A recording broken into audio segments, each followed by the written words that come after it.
আসসালামু আলাইকুম। কাটা আমি তো কোথায় গেলেছি, ভালো আছেন আপনারা সবাই? চলে হ্যাঁ, আসছি ডিগ্রি পরে। যাক ভালো।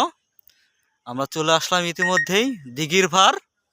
ঠিক আছে, এখানে এটার ইতিহাস সম্পর্কে সবাই জানেন এবং বুঝেন।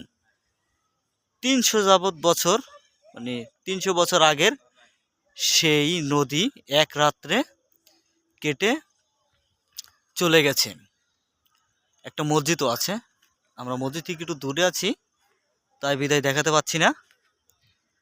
ঠিক আছে, তো আজকে আমাকে মিশন হইলো দিঘির পাড়ে যে নদীটা 20 বিঘা সম্পত্তি নিয়ে গঠিত আমাদের সেই নদী দিঘির পাড় ভাঙ্গায় অবস্থিত।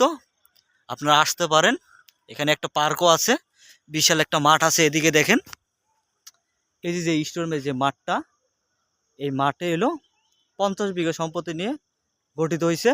এখানে দেখেন সাইডে চারা চারা দেওয়া আছে, আপনারা সবাই দেখতে পাচ্ছেন। অসম্ভব সুন্দর একটা মনোরম পরিবেশ, আপনারা চাইলে আসতে পারেন। তো ঠিক আছে গাইস, আপনারা সবাই ভালো থাকেন। ওকে, আল্লাহ হাফেজ।